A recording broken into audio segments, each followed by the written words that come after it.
There are two other quick points I want to make about Romans 4. First, justification is not a one-time thing. It's not this one-time legal declaration that it's all over, but it's a continuing state of being that we have to remain in. He says in verse 3 of Romans 4 that Abraham was justified in Genesis 15. And many evangelicals therefore assume in Genesis 15, Abraham, that's when he got saved. That's when he came into right relationship with God, because they've been taught that justification is a one-time thing. Therefore, Abraham must not have been justified in Genesis 12, 13, and 14. Okay, well, Paul never explains that in Romans 4. People project that onto Romans 4. It's not there. And what's interesting is that if you read about Abraham in Hebrews 11, starting in verse 8 in Hebrews 11, it speaks of Abraham as having faith from Genesis 12 onward. And it indicates that Abraham's faith was of the same quality from Genesis 12 throughout the course of his whole life. What's also interesting is that Genesis 15 is never mentioned in Hebrews 11, which is very strange if Genesis 15 is where Abraham got saved, if that's where he started to have saving faith.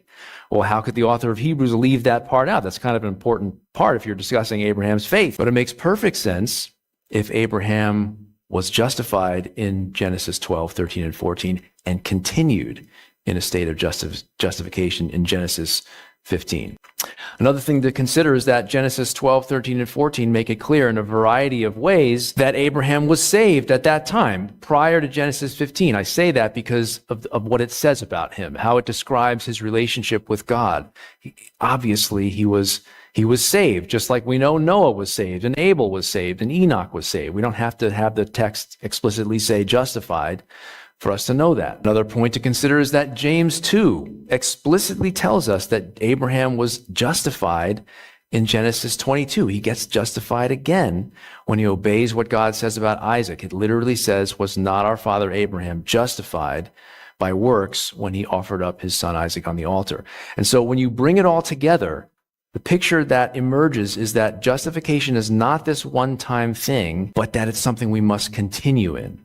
It's a state of being. It's a right relationship that we continue in as we walk in obedience, in obedient faith. The footsteps of the faith Abraham had.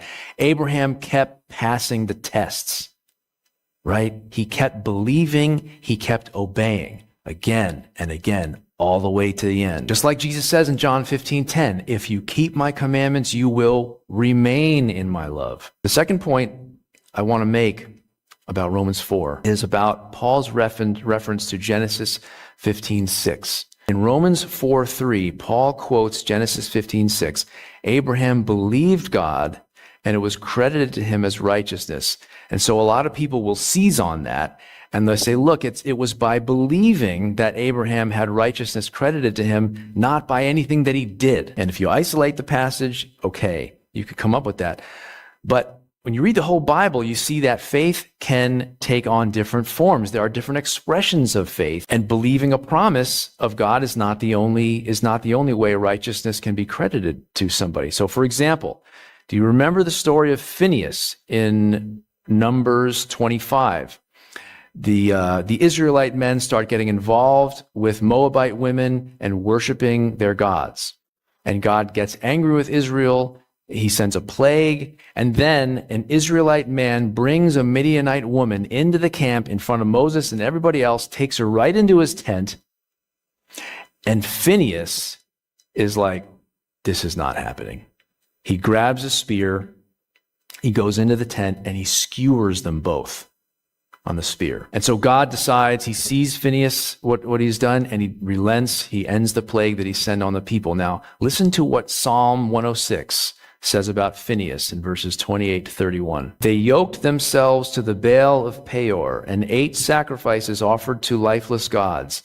They aroused the Lord's anger by their wicked deeds, and a plague broke out among them. But Phinehas stood up and intervened, and the plague was checked. This was credited to him as righteousness for endless generations to come. And so righteousness was credited to Phinehas not because he believed a promise, as with Abraham in Genesis 15, but because of an act of loyalty to the God of Israel. Think about Zacchaeus in Luke 19. How was righteousness credited to Zacchaeus? It wasn't specifically by believing a promise. It was because he became obedient from the heart to what Jesus was saying about what to do with wealth, right? And Jesus pronounces salvation upon him. And so that was Zacchaeus' initial expression of faith. James 2, another example, tells us about Rahab, who was justified because of this act of loyalty to the God of Israel. And so these were all different forms, different expressions of faith, but they all flowed out of hearts that had become loyal and obedient to God. And that's faith. That's the faith of Abraham. That's what we need.